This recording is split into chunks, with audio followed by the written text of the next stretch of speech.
Shalom, brothers and sisters. I want to give all the praise and all the glory to the almighty power and strength of the 12 tribes of Israel and the Son of the Most High.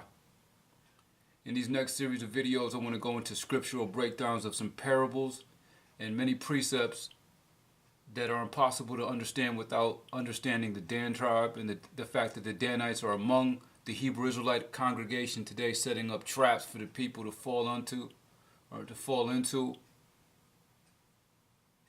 I want to go into several different areas of Isaiah 28, which is going to take us to many different precepts.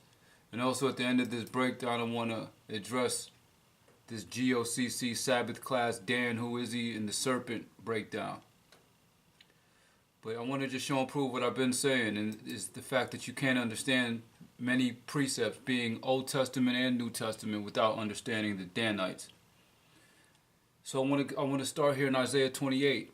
Isaiah 28:1, it says, "Woe to the crown of pride, to the drunkards of Ephraim, whose glorious beauty is a fading flower, which are on the head of the fat valleys of them that are overcome with wine." Extremely parabolic. It would be definitely considered to be strong meat to be able to understand what's going on in this scripture.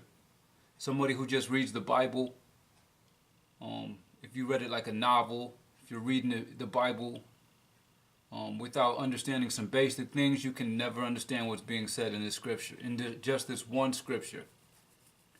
We're going to do the breakdown of this scripture and understand that it is talking about the Dan tribe, the drunkards of Ephraim, who are the crown of pride. It says the crown of pride, the drunkards of Ephraim. The drunkards of Ephraim is translated as being the blinded of the northern kingdom. And as I said, there's an entire nation of people that have been blinded from the righteousness of the Bible, the righteousness of the truth, that leads to the righteousness of salvation, that leads to the righteousness of the doctrine of the Messiah. There's an entire nation of people among the Israelites who have been completely blinded. Their eyes have been darkened. That's what this word drunkards is talking about. It's talking about drunkards as in blinded.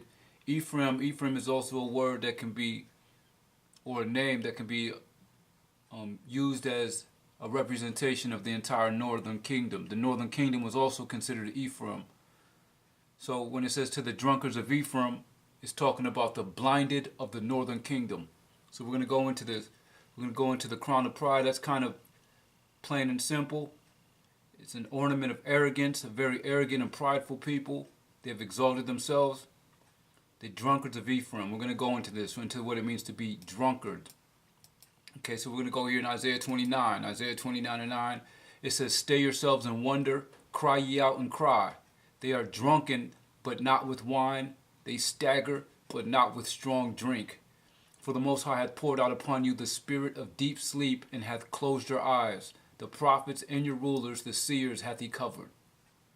So definitely some prominent positions here. The prophets and the rulers, and your rulers, the seers, hath he covered. Their eyes are covered. This drunkenness and this staggering, but not with strong drink, is talking about a spirit of deep sleep and hath closed your eyes.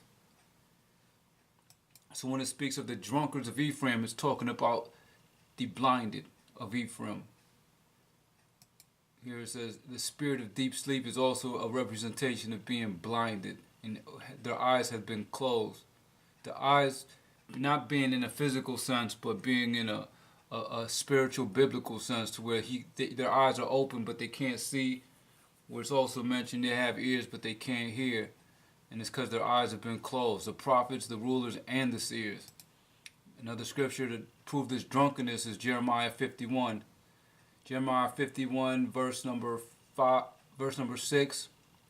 It says, "Flee out of the midst of Babylon and deliver every man his soul. Be not cut off in her iniquity, for this is the time of the Most High's vengeance.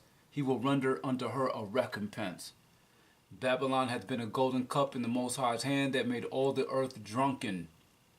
The nations have drunken of her wine. Therefore the nations are mad, crazy, foolish." It takes a foolishness and a blindness to know that the Most High is going to render a recompense in his vengeance.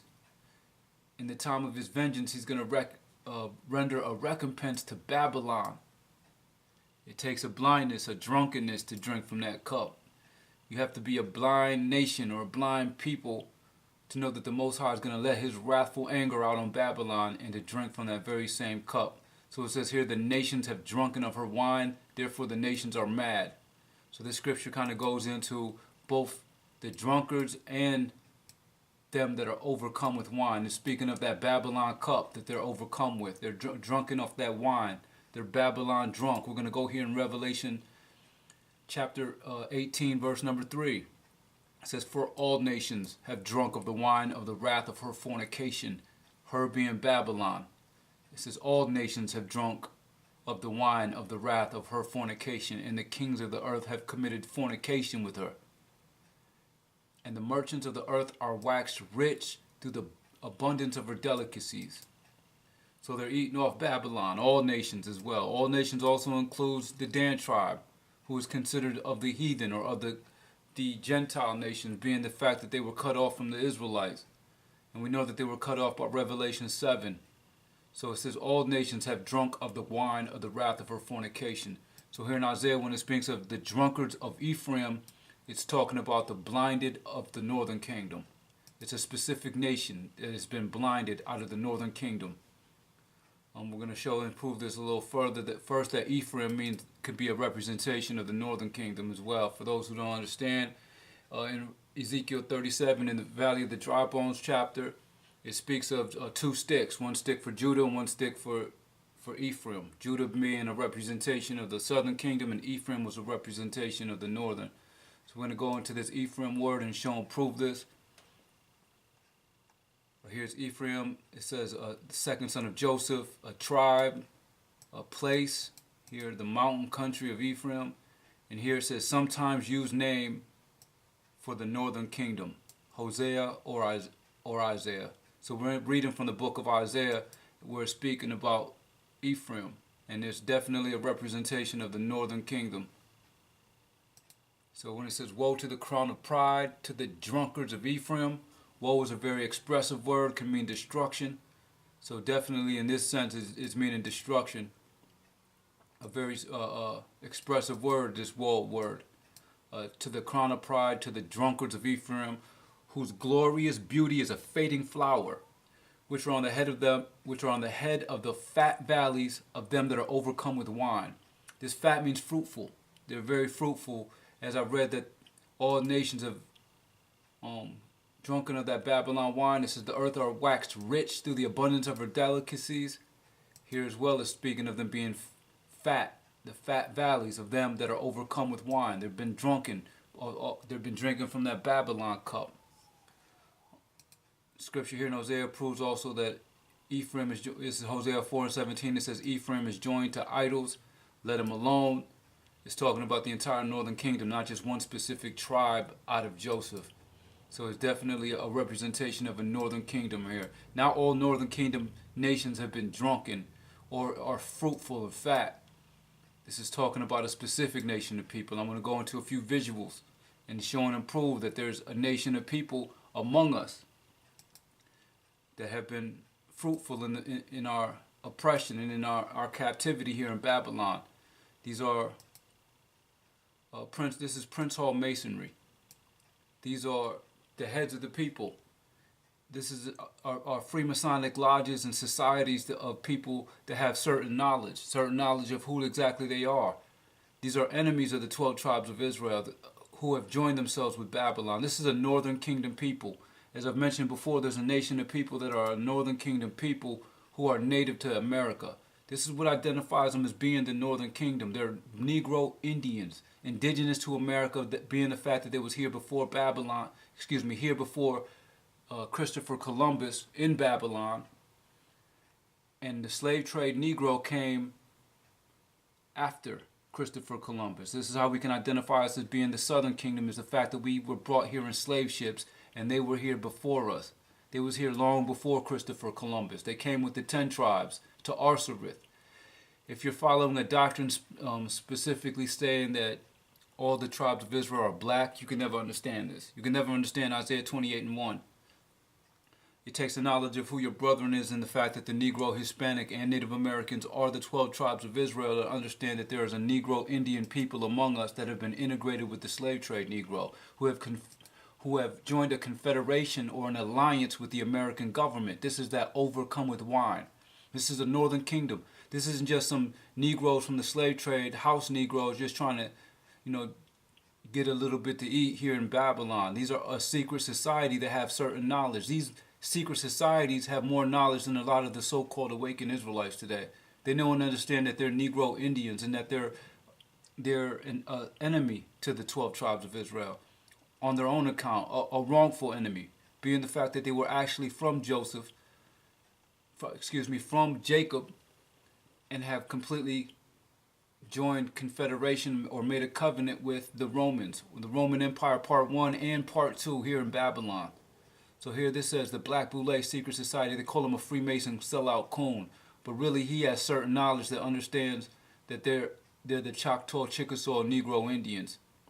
And as you can see, he's not a little guy. This is Shaquille O'Neal.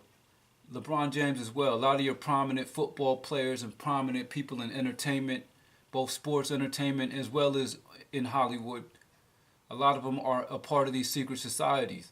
And they know and understand that they are not of the same people as the slave trade.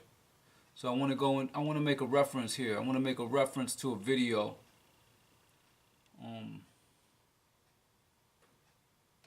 I'll bring that out here in a second. I want to make a reference to a certain video that I have on my shared videos. I have a playlist on my YouTube channel, a shared video playlist. And on the shared video, I shared some videos about a guy who goes into, his name's Eric Bowman, that goes into the Black Boule and how of a dominant position there are with these Negroes that have confederated themselves with the American government and are part of the New World Order agenda. So this is a part of it. It's because that these Negro Indians are the Dan tribe. They've been blotted out of the book of the righteous. They've been blotted out of Israel. So they're equivalent to the heathen, and they know that they're not of the 12 tribes of Israel. Now, being the fact that the world has been given over into the hand of the wicked, to understand that these people have been foretold to be the serpent by the way and the adder in the path in Genesis, for certain you should understand that they've been fruitful. So in Babylon, being the fact that these people have been cut off from our nation and the earth has been given over into the hand of the wicked, that should be for certain that the serpent by the way and the adder in the path who have joined themselves with the American government and with the Romans, it's for certain that they'd be fat, they'd be fruitful in the valley. It's a serpent tribe in the time when the earth has been given over into the hand of the wicked, so they're definitely fruitful. This is the Black Boule Secret Society. As I said, once again, these aren't little guys. These are big people, and they have a strong position here in America, as well as in the days of the Messiah. He said, there's nothing new under the sun. That which was is that which shall be. In the days of old, they had crept in unawares among the people. And I said, it takes a little bit of understanding, first of all, that the Dan tribe is among us and who they are. These were at one time the Greeks, the Spartans. Like I said, I always refer to the movie 300 because they are a very strong, mighty people. I want to go here where it says, during this year's Oscar ceremonies, Chris Rock admitted that to work regularly in the Hollywood entertainment industry, black people had to be cleared through a Masonic secret society.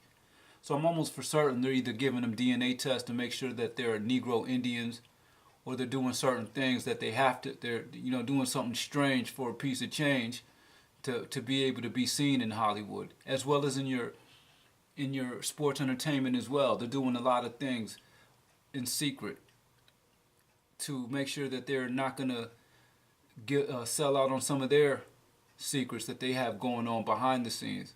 So it's definitely a society of people that are behind the scenes that are Negro as well. Is going into what I have been continuously posting about these Danites being among us. Here also is a quote from Steve Coakley, where it says, anywhere there are prominent professional blacks, chances are they're in the Boule. So he was known for exposing the Black Boule. But what they're not exposing is the fact that these are a nation of people called the Danites, the Dan tribe. This is what exactly is being spoken of. This is the glorious beauty that is a fading flower.